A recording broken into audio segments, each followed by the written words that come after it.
Young, we are live on YouTube. You can start. Okay. Restart. Yeah. Sorry about Uh, that. okay. So back to today's topic. Today, what we're going to start is a small series on very specific points of orthopedics. So here today we are going to discuss on radiology, and that's the first step to begin with. And today's topic is going to be very specific regarding cervical and shoulder X-rays. See, X-rays is so before anyone ever starts to treat a patient, you need to diagnose it. Diagnosing can happen with the base of history, examination, and eventually imagings. So we are not going to talk about any of the other things like history and examination because that has been discussed. Today we'll come to imaging, and whenever we talk about imaging in orthopedics, the most favorite, the most commonest, most of easily available investigation is an X-ray. X-ray, the advantages are it's a very quick investigation. It takes hardly 5 minutes to get it done. It is available at every nook and corner. It is relatively safe. I tell you, it's relatively safe because except for pregnant females, everybody else can undergo an X-ray because it involves a little bit of radiation. As compared to CT scan, it's very less, but it's still some radiation.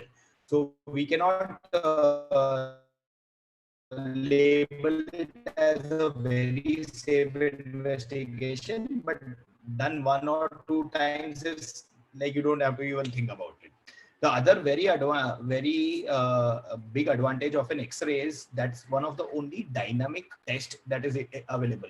For example, MRI, it's done in a static position, means a patient is in a particular position and you do the scan. X-ray is something that can be taken at different positions of the body, so it can actually give us a visual impression of what is happening inside. Okay, so these are the basic advantages of the X-ray. The disadvantage of an X-ray is one, it is two-dimensional. Now everything is moving in 3D. So if you want to see something, you want to see it in 3 dimension. But here you get only a two-dimensional view. So you get something from the front, you get something from the side. The other thing is for something to significantly see on an X-ray, especially the red flag conditions. It takes a very long time for something to actually be identified on an X-ray. For example, if someone has got TB, it has to destroy around 50% of the bone before you can see an X-ray and say that there is TB. So it is very poor in terms of the sensitivity and specificity. So you cannot look at an X-ray and say, okay, this is going to be diagnostic for this, right? But it is still a very important tool.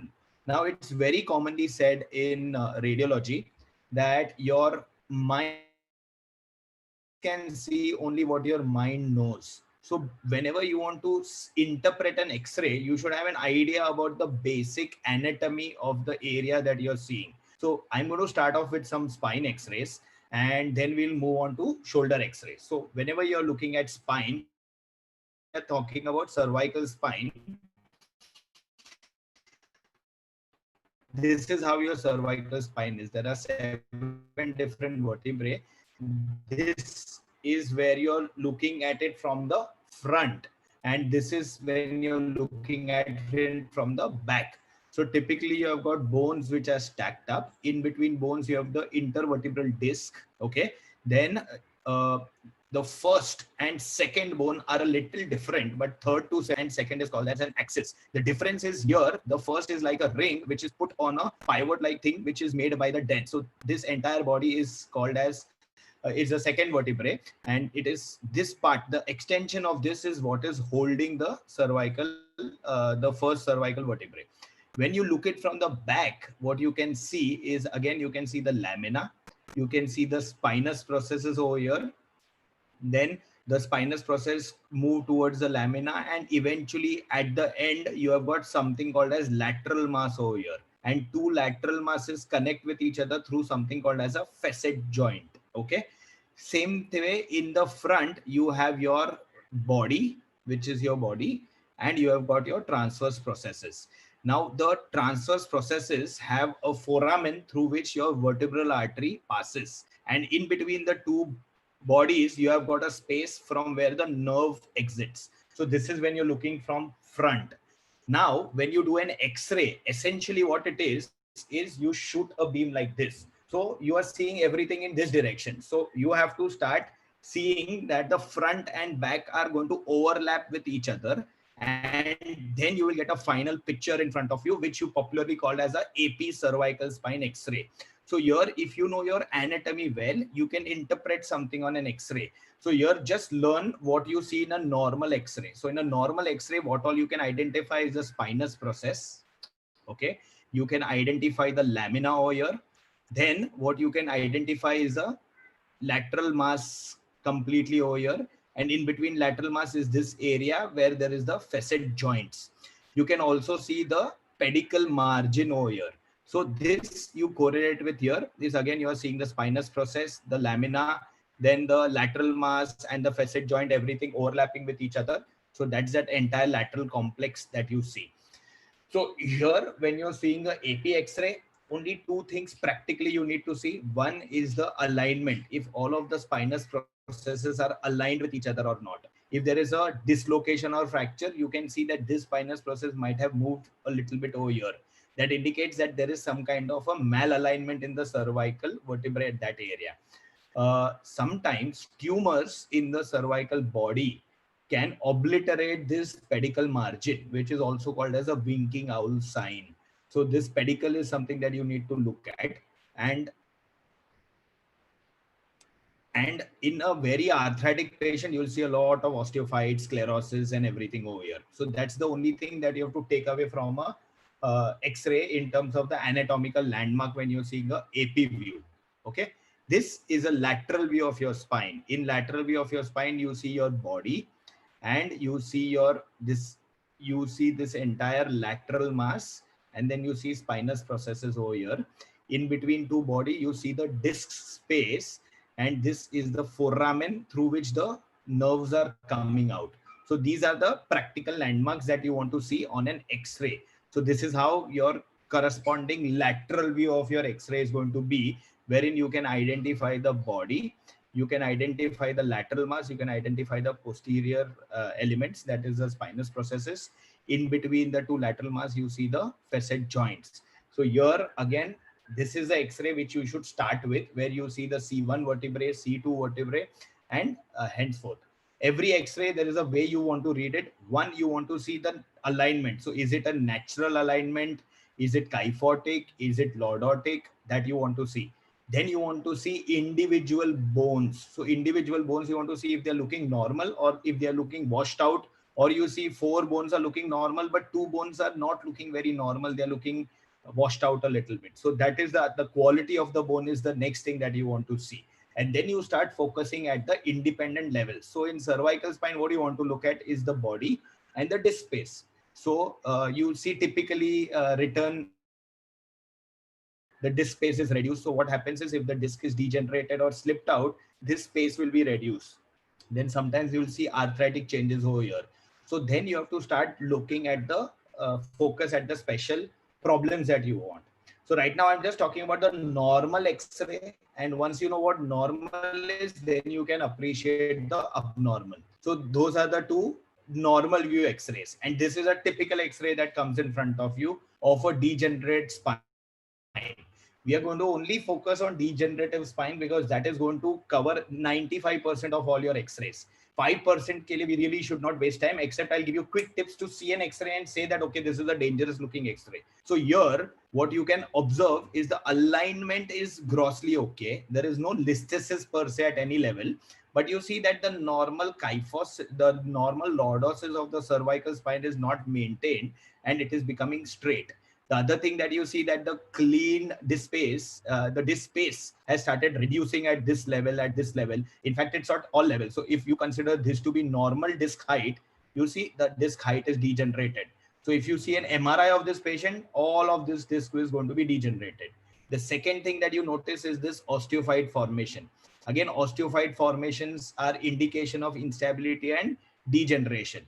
What also you can see is, since this disc space is reduced, look at this. This is the foramen. You can see some osteophyte over here. So again, this patient might even have radiculopathy because the foramen has gone down. Other than that, the bony structure is looking fine. The bone color is overall looking fine.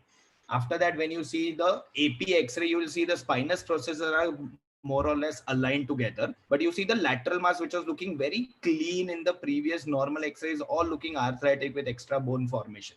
So this is typically how a degenerated X-ray is going to come in front of you. Okay. Sometimes you see that this is a kind of X-ray that you get. Means most of the body there is Gayab. Some bodies are not visible. So this is something that should scare you. Means ye body ko kya ho gaya? So most likely this is something which is eating away the body. So it could be either infection or tumor. So that is how you look at it. But the only disadvantages over here is, since I am able to see this on an X-ray, means it's a very big problem, because at least 80% of bone is lost in this. That's why we are now able to visually see on an X-ray. So if you see the MRI of this, it's going to be a very horrible looking MRI. The other advantage, as I told you, of the X-ray is dynamic view, where you do the X-ray in a complete extension position and you do it in a complete flexion position. You do dynamic views because sometimes you see that X-ray is pretty normal looking, the MRI is normal looking, but the patient has a lot of symptoms of nerve compression. So here you would want to probably guess that maybe there is some abnormal movement happening in between the body when you are moving, and that is compressing the nerves that is going behind this body. So that is where a dynamic X-ray is there. And here typically when you are seeing this same patient in a state of, when you do a flexion, you will suddenly see that the C1 ring, which is very close to the C2 body, has now shifted again. Means the C2 body is lying over here, but the C1 ring, which was very close to the body, which should ideally be over here, has shifted here. So this is something that can be picked up only on a dynamic X-ray. Lastly, there are some special views which you want to know about, and that are oblique views and open mouth view. So oblique view is typically done. See, now it's not done because we immediately get an MRI done. It's easily available. But if suppose a patient is complaining of a C6 radiculopathy, then you are trying to see that which, some foramen must be having a problem. So the patient is made to look obliquely, and there is a foramen which is seen. If suppose there is an osteophyte over here, then you will see that ye foramen compressed, and it can confirm that there is foraminal stenosis in this patient. And the last view that you want to know is an open mouth view. And open mouth view is specifically done to see the C2 body, because that's the only way you can see this. So it's a very special X-ray done when you're suspecting a odontoid fracture. So talking about this, I think we have covered all of the points associated with a cervical spine X-ray. I'll quickly summarize in 30 seconds and hand it over to Chintan so he can take it over to the shoulder X-rays. So always get only two views, that is the AP view and the lateral view. Once you have the X-ray in your hand, look at the alignment, look at the quality of the X-ray in general, see if there is any fracture, if there is any dislocation, if there is any listhesis. Then start looking at each and every vertebrae and see if there is any destruction. Priyank, if you can, Priyank, sorry to interrupt you, but if you can unshare your screen and then speak, it just is better. Okay. Yeah, I got that one.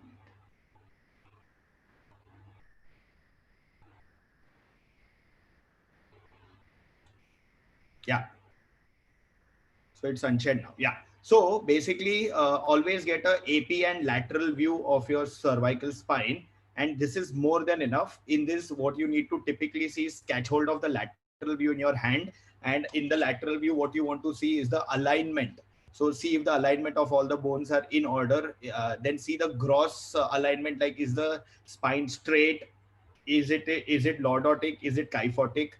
Then look at all the spinous processes if you can see any fracture or if you can see any malalignment in between the spinous processes. After that, concentrate on each and every bone and see if there is a destruction of bone seen, or if you can see some bone is not appearing properly. Lastly, go to the disc height, see the foramen and see the facet joint. So with all of this, if you can really study an X-ray, then you will be able to clinically correlate. So if you see a C5-6 disc space reduced with a foraminal stenosis, you should expect the patient should have axial neck pain and maybe some radicular pain in the distribution of the C6 nerve root. So that is how you can clinically correlate something. And every time make it a habit now that when a patient comes, you see the X-ray, read the X-ray yourself, and then eventually see the report so you can correlate both of that together. After reading around 100 X-rays, you will also become an expert at reading them. So having said this, I'll hand over to Dr. Chintan, who will take us further for all the different types of shoulder X-rays. Okay, perfect, Priyank. Thank you so much for that excellent talk. It was quite concise and quite fast. Now let's focus upon the shoulder X-ray, because as we discussed last time, sometimes shoulder and spine pathologies overlap and they can present together. But there are some certain X-rays that we can do to quickly find out about or diagnose the pathology, and we'll go over that together. Now, it's very easy to discount a X-ray in the same sense that it's, as Priyank said, it's a quick investigation and relatively cheap. But now with the advent of MRIs and CT scans, it's gaining. I mean, the importance of it is reducing for confirmation of a diagnosis. But it's absolutely important for some pathologies, and there is no getting away from an X-ray. So let's just go over a few shoulder X-rays and some specific views of the X-ray of the shoulder, with which it helps us diagnose things better. So now, so basically for the shoulder, there are four main views. One is the AP, the lateral. There are some specific views, and there are some findings on the X-rays that help us diagnose specific conditions of the shoulder. So let's first go to our, oh, so sorry.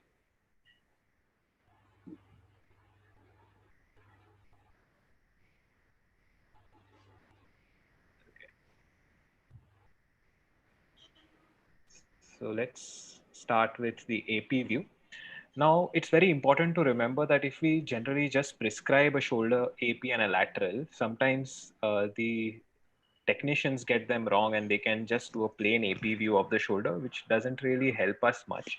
What is important for you to see on an AP X-ray is the glenoid, and the rays of the X-ray should be absolutely parallel to the glenoid so that you can see the greater and the lesser tuberosities of the humeral head and the curvature of the humeral head properly.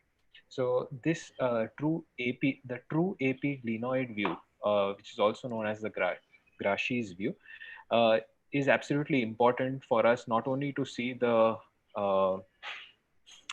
orthogonal view of the shoulder, but also to see the joint space. And as you see here, that the joint space is, which in a normal shoulder is about 3 millimeters, and this X-ray helps us see that. Now, please always advise for a true AP view to not get confused or uh, not to misdiagnose conditions, because there are some which can be misdiagnosed if we don't get this view done. So that's the first view. But however, a, a shoulder AP view should not, uh, be taken lightly, because this is the view in which we can see the clavicle properly. So if you see the previous view, here the clavicle looks crooked, and it's very easy to miss a clavicle fracture with this type of a view. So as you see, this view is taken with a plate at uh, parallel to the scapula, and the rays are shot at 45 degrees. But here the clavicle doesn't look straight. So a normal shoulder AP view is what you see if you're suspecting a clavicle fracture. So clinical examination becomes important here. If the patient has a clavicle tenderness, then you should ask for a shoulder AP view and not really a true AP view. Then are the internal and external rotation views. These are extremely important to locate specific calcifications in the tendon, and very easily seen either, I mean, we can see the subscapularis area, the infraspinatus area in an internal rotation view, and in an external rotation view, we can appreciate the lesser tuberosity much better. Becomes a little more important in patients in which we are suspecting small fractures or calcifications or bodies like that. If we just look at the true AP view, if there is a calcification posteriorly at the infraspinatus area or overlapping with the greater or lesser tuberosities, they can be missed, and hence internal external rotation views then become important. So these four views basically cover the entire shoulder AP view structure. Then let's go to the lateral view. The lateral view is important not only to see uh, the humeral head in its entirety in the anterior posterior dimension, but also we can appreciate the coracoid process, the spine of the scapula, and the partly the acromion. And this view becomes important if we are suspecting either a coracoid injury, or we are suspecting a posterior acromion or spine fracture of the acromion or of the scapula. Also, it helps us find out the displacement of the tuberosity. So if the tuberosity, in case of a fracture, is displaced more than 5 millimeters, normally is what we take as a cutoff if we want to operate that tuberosity or conserve it. So if just one of the tuberosity, so in case of a two-part fracture, this view becomes a little more important. Uh, then let's go to some special views. So scapular Y view is a very important view, and it's losing its importance for various reasons now. But this is the view in which why is this called as a scapular Y view is because we can see the coracoid process in the front, we can see the spine of the scapula and the acromion, and then the blade of the scapula. So this makes a Y, and then we see the humeral head.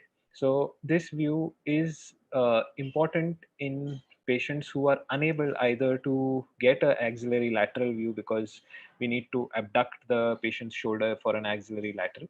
And in patients with fractures, this becomes sometimes difficult to do. And hence, a scapular Y view, we can still appreciate the lesser and greater tuberosities there. Also, we can locate calcifications here, but the main intent of a scapular Y view is to look at the acromion and see the subacromial space. So we can locate a particular subacromial spur on the scapular Y view, or we can,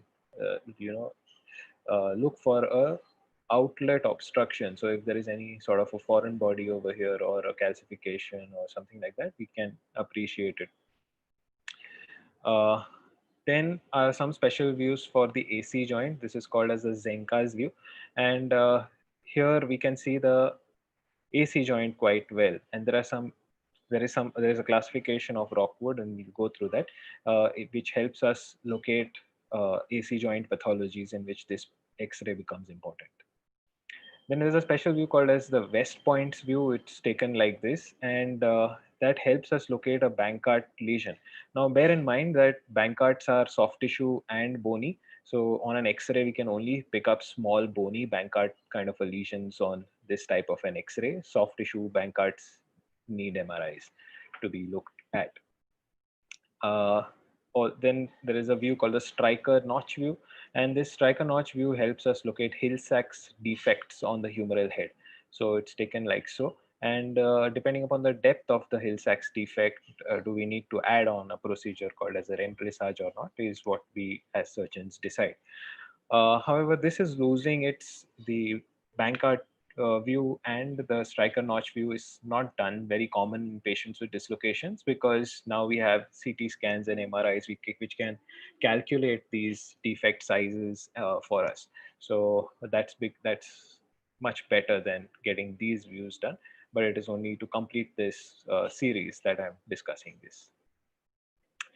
Now, how do you diagnose specific conditions? Now, as I said, that calcific tendinitis is one of the very painful condition which needs a quick diagnosis and quick treatment, because these patients are very painful, and a simple X-ray can help us locate these calciums. We don't really need special MRIs or something like that to get these diagnosed. So if it is located in the supraspinatus area or in the supraspinatus tendon, it can be located very well on a true AP view, but it can be missed if it is in the infraspinatus area, like in this X-ray where an axillary lateral view is recommended.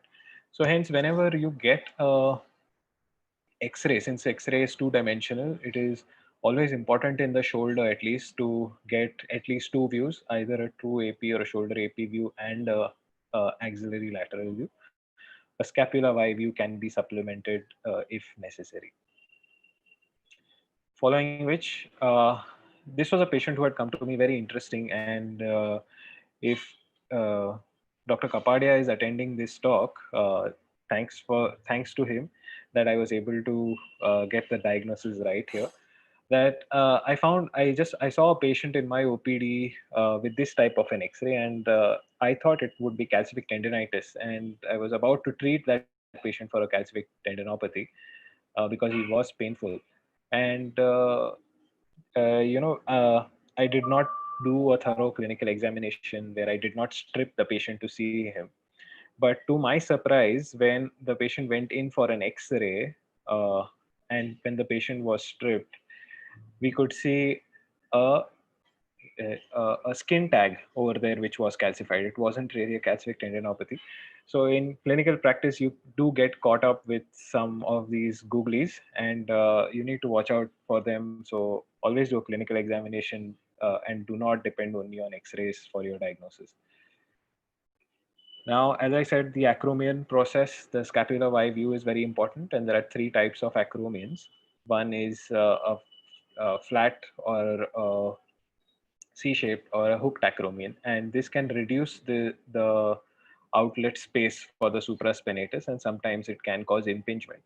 So, and also subacromial spurs. So earlier these were treated very aggressively, in which there was a procedure called acromioplasty, which we used to do, to go in and remove that as a subacromial spur. But over a period of time, it has been found that an isolated acromioplasty does not really help in patients with impingement. So they are more often treated conservatively these days, with either a steroid injection or avoiding abduction and those situations. But this X-ray does help us know simply, very easily, if the patient has a subacromial spur. So imagine a patient with a rotator cuff tear or a pathology who has a secondary subacromial spur. In those cases, when we go in arthroscopically to repair that supraspinatus or a rotator cuff tear, we add on a procedure to remove that subacromial spur, so the impingement is reduced. So that's where this type of an X-ray becomes important. Uh, there are some classifications for rotator cuff tears which can be easily classified on X-rays, and the Hamada classification for massive cuff tears is like so. Type A is a massive cuff tear, but the acromiohumeral distance is preserved, and the acromiohumeral distance is generally, some in a normal patient, is between 8 and 11 centimeters, and in rotator cuff tears, because of the proximal migration, the acromiohumeral distance gets reduced. So type A of the Hamada classification, there is no reduction in the acromiohumeral distance in spite of the patient having a cuff tear or a massive cuff tear. Type B is where the joint space is maintained, but the acromiohumeral distance is reduced, less than 5 millimeters. Type C is the one where there's acetabilization of the acromion. Acetabilization just means that because of the repeated rubbing of the humeral head on the acromion, it just takes the shape or curvature of the humeral head. So that type D is associated with reduction of the joint space and acetabilization of the humeral head without much arthritis on the humeral head. So these four do not have arthritis. So this is just X-rays of massive rotator cuff tears, or something that you would find in a patient with a massive rotator cuff tear. But then, if that is not tackled with or dealt with, the patient can develop this type of a condition, the type E, which is called as a cuff tear arthropathy, where there is proximal migration of the humeral head, the acromiohumeral distance is reduced, there are cystic changes on the humeral head, there is reduction in the joint space, and it kind of looks like it's ankylosed. Uh, Something very important, there is a good article published in 2011 by the famous Gutelier, who has given the Gutelier classification for fatty infiltration of muscles. And he says, it says that the acromiohumeral distance is losing its significance, or if it is less than 6 millimeters, what does it tell us? So if it is less than 6 centimeters, it has to be a infraspinatus and a supraspinatus tear with at least a 2.25 or a type 3 kind of a fatty infiltration. That's when the acromiohumeral distance will reduce to less than 6 millimeters. If it is more than 6 millimeters, then it really does not give us any diagnostic answer, or doesn't help us in any sort of a diagnosis in our, you know, I mean, it doesn't help us in any way. So 6 millimeters is the cutoff value. And if you see that, then possibly you're looking at a large infraspinatus tear. Then there is an important classification by Seebauer, and this classification is for patients who have cuff tear arthropathy. So this classification becomes important in patients who we are planning to do a reverse shoulder arthroplasty, because we need to get special components if we have this type of a problem.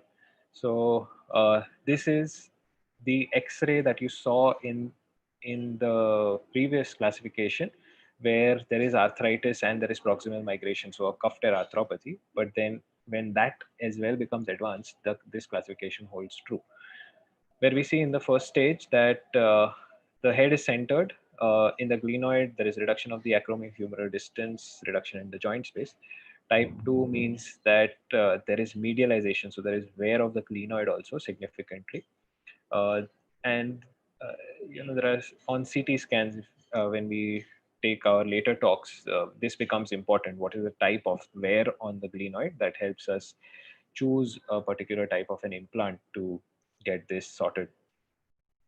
Then the next is the posterior, uh, so anterosuperior escape, where this uh, the humeral head not only migrates superiorly but anteriorly, and then there is an anterosuperior dislocation. So these types of patients will require some type of constrained prosthesis to hold their reverse shoulders into place.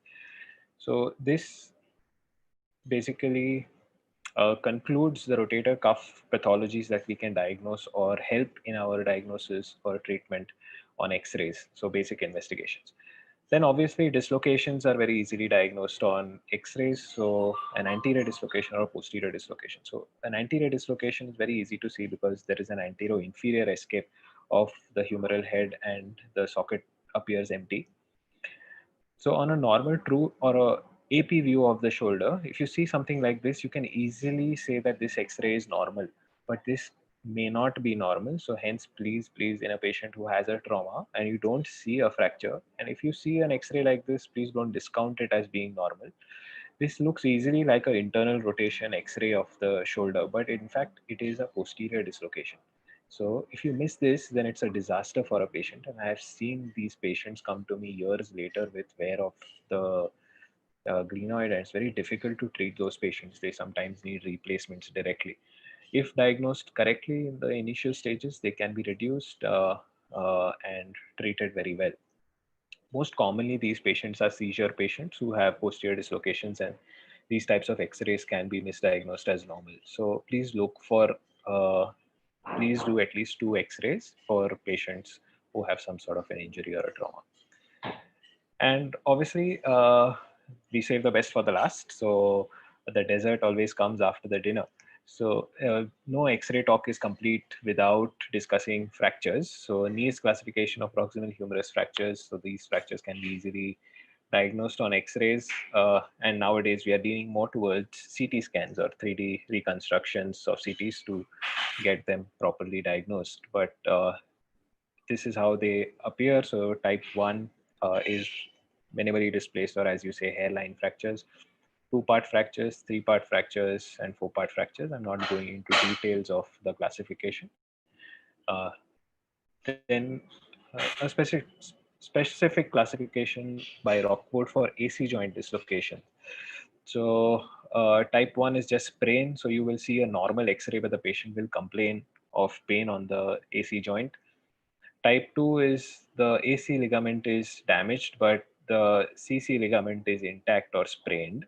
This X-ray will also appear normal.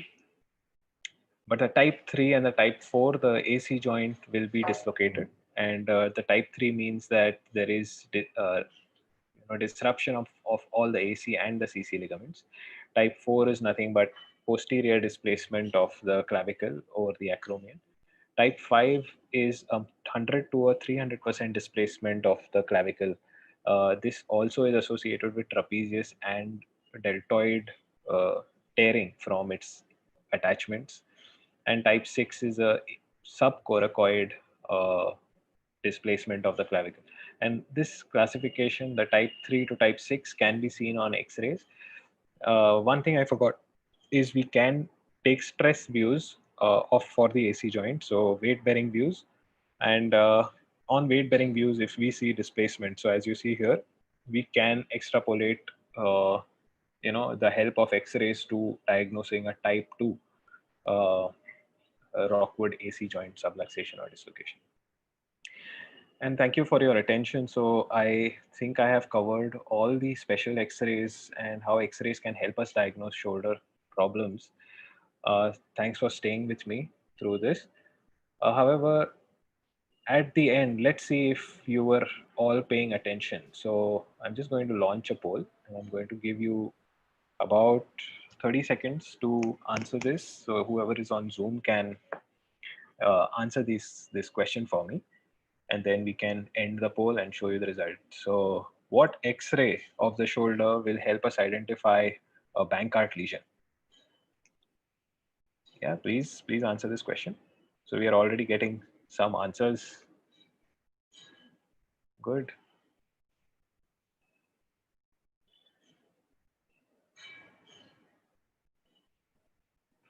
Okay, so we are at 30 seconds since launch. I'll still give you another 30 seconds.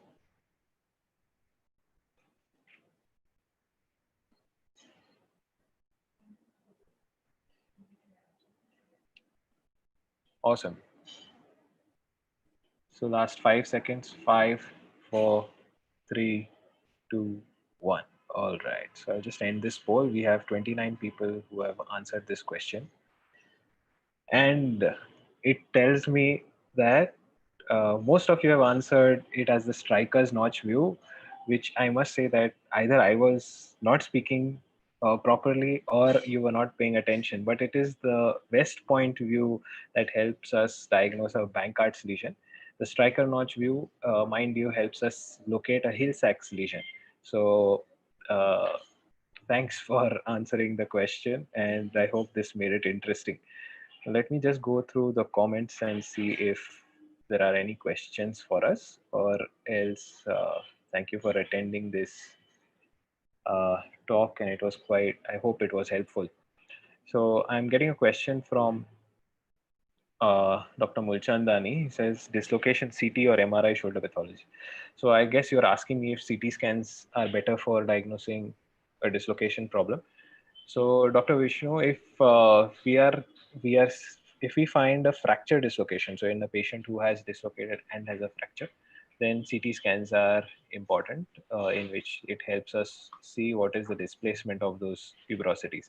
Sometimes fracture dislocations, after we reduce, we find that the displaced tuberosities often fall into place, and some of them may not even require any surgical intervention.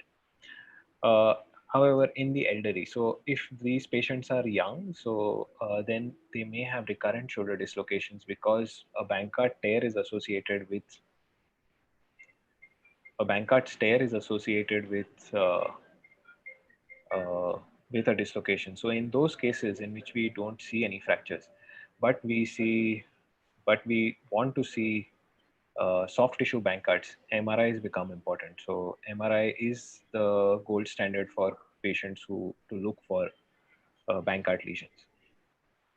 So another question, shoulder OA X-rays, if you can explain. Yeah. So, Chintan, I've got some questions for you. Just there's so many things that I had forgotten. Just give me one second. Okay. Yeah. So many things which I had forgotten. Everything came back from the orthopedic days, and I've realized one thing, that as far as a spine surgeon is concerned, and cervical spine, you don't have to worry a lot. It's just AP and lateral view, and that tells everything. Okay. But in shoulder, I have seen that there are so many different views. And now we have got a crowd of mixed people. We have physiotherapists, we have athletes. So, as a shoulder surgeon, if someone is having a shoulder pathology, right? What would you recommend as the X-ray Right. that you can get most of the degen things? So, if someone has to, let's say, if I have a patient who has some shoulder issue and I am going to tell them to see you, what X-ray should I ask before sending them? Okay. So first of all, the history becomes important in this situation. So if the patient has a chronic history, says that I have had no injury, no fall, I just lifted something heavy and now I am having pain in my shoulder for a particular amount of time. On examination, you find there is mild weakness on the shoulder. It's not extensive. In those patients, we are suspecting something like a rotator cuff injury. So if the So in these patients, X-rays become less important. And as I explained, that if the acromion-humeral distance is what we look for in patients who have rotator cuff injuries. So if the acromion-humeral distance is more than 6 millimeters, is absolutely of no significance. That patient can still have a rotator cuff tear, uh, and that's why we need MRIs in those patients. Okay. So the patient you want an X-ray in is a patient you are suspecting a calcific tendinitis. Obviously, something without a significant trauma. If the patient has an injury or a trauma, we definitely need X-rays. So Got it. that's the primary line Yeah, of but investigation. mostly, those patients with significant trauma like dislocations or fractures, they're Right. going to land up in the hospital casualties and at orthopedics office. Yeah. But Correct. I as got your someone who's question. not regularly dealing this, Correct. So I got I your think it's question. 80% degen, right? Correct. So I got your question, and X-ray for a degenerative condition is sometimes not of very of great importance, but important as a primary line of investigation to contribute to your clinical diagnosis. So if you are suspecting any patient above 60 years of age who comes to you with a stiff shoulder and has a chronic history, that is the patient you are suspecting with arthritis. Do not please misdiagnose them or rule them out or let them go out of your OPD without an X-ray at least, because they can have arthritis. And arthritis can be seen very easily on an X-ray. There is reduction. So if you do a true AP view, and as I said that the joint space is 3 millimeters, if that is reduced, then you know that there is some sort of a cartilage injury which is going on, and that can easily pick up arthritic joint. The other and whenever we do a shoulder X-ray, we always want at least two views, so AP and a axillary lateral, because if we don't get an axillary lateral, then as we saw that we can miss small calcific bodies posteriorly, and these patients can have prolonged pain. uh, and uh, and also in even in dislocation patients. So if there is a posterior dislocation, the dislocation, as we saw, that a true AP view looks very innocent, and you can misdiagnose that patient, and they will have a copper problem. So you need to get uh, Got it. lateral Great. X-ray. So just two views. When I personally get a true AP view and axillary lateral, if the patient has clavicle tenderness, only then do I want a AP view to look at the clavicle. If not, then not really necessary. Correct. So we There need is to. one. There was one question regarding cervical rib, and Yeah, cervical rib is something that is not very commonly seen, but that is one thing that can be picked up on an X-ray. It's something that complicates a shoulder and spine problem clinically, because you've absolutely, got pain here and you've got symptoms in the hand.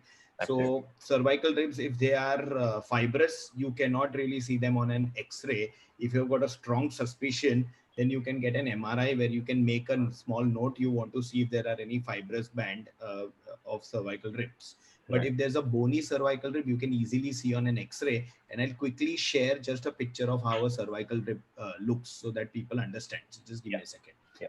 Yeah, so this is how a cervical rib is going to look, guys. Can you see this? So how it is going to look is, you will have your, in the AP view, you will have your lateral margin, which is made up of the lateral mass. And at the seventh cervical rib, uh, instead of the transverse process just ending here, you will see an extension going down and attaching to the first real rib. And that is the cervical rib. So in this X-ray, ideally this part should not have been there. Okay. So you are seeing one extension which is attaching to here. So that is what a cervical rib is going to look like. Okay. So that's one thing that I wanted to say. I think we have covered everything on cervical and most of the thing on shoulder. Yeah. There are certain questions directed towards you regarding how to treat couple of things. Correct. So if you want to take those, or you want to cover it in a dedicated session for the treatment of those Yeah, so I'll conditions. just quickly go over them and try to answer them. So rotator cuff tears, MRI, absolutely correct. We need MRIs to properly diagnose rotator cuff tears, and we'll discuss CT scans and MRIs in a different talk. Treatment for cervical rib, I think that question is directed to you, Priyank. You can take it after. So, sir, you want to, yeah, so about the cervical rib, right? Yeah, So see, cervical rib treatment essentially is involves stretching of the stretching exercises to pull those fibrous bands, because even if you have a bony cervical rib that is attached to the rib with some fibrous attachment, so Right. what happens is that the nerves that are going out, it gets crushed between the cervical rib and the first rib. So this happens. So you have to do targeted exercises to stretch that out, and you have to prevent this slouching of the shoulder. So you have to work on these muscles and make them taut. That's the treatment. That's a conservative treatment for cervical rib. But if the patient is not getting better by getting the posture corrected and stretching it out, then there are surgeries where you release that and you excise those ribs. Okay. Awesome. But actually it's not that common, and I personally myself have never had to do a surgery clinically for a cervical rib. Of course it's treated by the cardiothoracic surgeons also. So I know few of them who are doing them, but in general surgical, the cervical rib really causing symptoms requiring surgery is very less. So stretching and postural training. Right. So just for information, that syndrome is called a thoracic outlet syndrome, Outlet syndrome, yes. and that sometimes needs surgeries if the patient has Correct. tremendous amount of symptoms. I'm getting a few questions. Somebody is asking me the treatment of recurrent shoulder dislocations. It needs to be managed properly, and we need to look for labrum injuries. They can only be seen on MRIs. So we need MRIs, and most of them, if in the young age group, do need arthroscopic repair.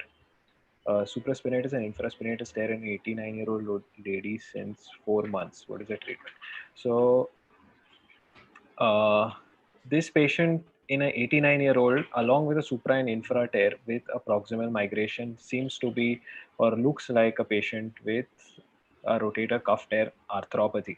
So this type of a patient, we need to see in what classification pattern he falls in the Hamada and the Seaboard classification, Seabauer classification.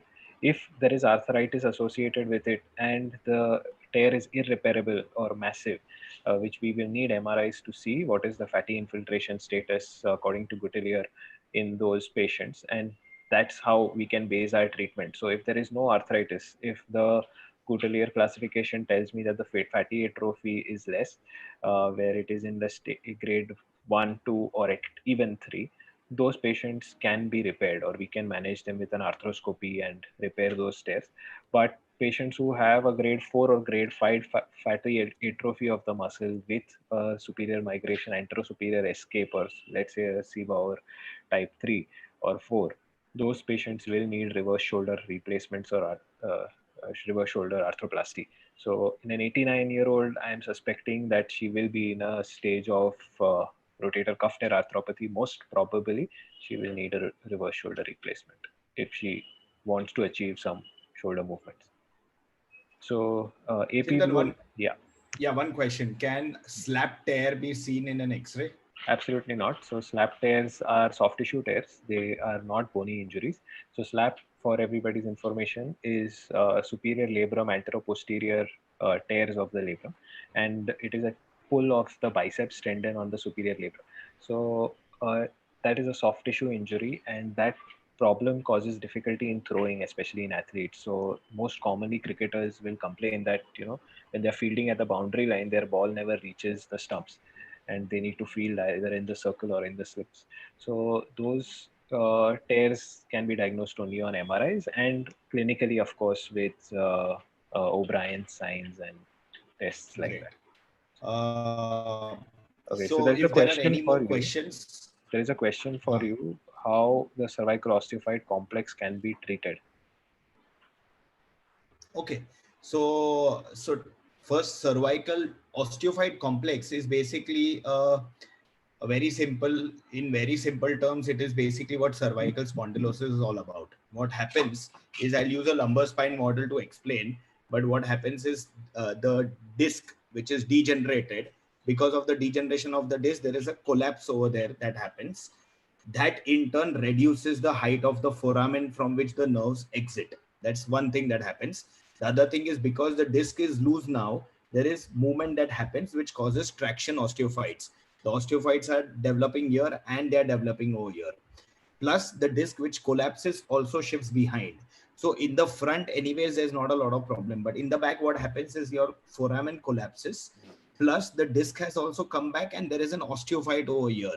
So all of this reduces the shape of the foramen further, and that basically causes irritation of the nerves. Now, because of the degenerative changes, you have a weak spine, it causes axial neck pain, and because of the foraminal stenosis, you get radicular pain. The treatment for this is very standard. You start working on it's most likely it's always and always conservative, because disc osteophyte takes, it's a chronic process, it slowly progresses, and the fact that osteophytes are being generated, it is auto stabilizing the spine.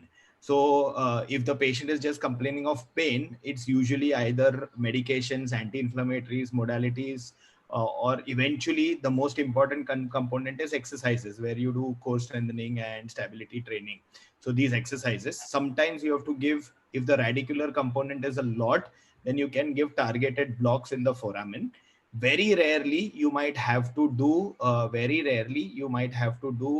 foraminal opening. So that's the newer thing, because of the because of the endoscopic era, wherein you are able to give you are able to solve small problems with a very small surgery. What is done is endoscope is passed directly at the foramen, and that foramen is opened up a little bit. So immediately the symptoms arising out of the root compression in the foramen goes away, and then the degenerative changes are taken care of with the help of exercises. So that's basically how you manage disc osteophyte complex, which is essentially in the lines of cervical spondylosis treatment. Perfect. So one last question for me. How can you manage avulsion fractures in throws? So if the patient is a high demand patient like this, who is a throwing athlete and he has a avulsion fracture, we need to see, uh, in my books, this patient will definitely need operative intervention. We will have to fix that avulsion fracture. If we don't, then there are chances that they will malunite and or may not unite. So if they malunite or do not unite, then they will have a permanent loss of throwing capacity, and hence we need to fix it in some way or the other. So I think that we have answered most of our questions, and I think we have stuck to the 1 hour timeline. So I think that's good. We are making progress, and thank you for everyone who's joined us here. If you like these talks, then do spread the word. Join our membership on our X-rays on our website. That is advancedorthopedics.in, and we are slowly going to make this a closed group. So we are only going to text people on WhatsApp who are members, and it's absolutely free. This is absolutely not commercial. It is just in the interest of education that we are coming together and doing this for you. So uh, somebody asked me if there is an X-ray finding in a frozen shoulder. I don't see any X-ray changes in a patient with a frozen shoulder, so it's unfortunately not very helpful to get an X-ray in a frozen shoulder patient. Super. So I think we have answered all your questions, and see you next Sunday. So next Sunday, there's possibly going to be a talk on knee X-rays, possibly ankle X-rays. So we are still working on that, and catch you in the next talk. So Yeah, and also the guys who have already registered and are on our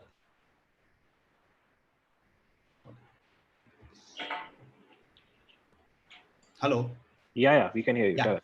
No, so basically, I also had a small suggestion. People who are already registered with us and are on our WhatsApp group, if you have got any special topic which you feel that you want us to talk on, you can just put that up on that group, so that eventually, if we are not covering it, we'll add it in one of our lectures.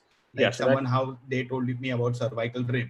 So, those things, if you want to know something specific, you can put it up on the group and we'll try and cover it. right. So you can email it to us. I'll Yeah. text you our email address. We don't want a lot of people answering on that group. It kind of makes it crowded. So we are all already. Yeah, no question and answer on the group. It's only for passing information. Yeah. And yeah, that's it. All right. Okay. See All you guys. right. Bye. See you.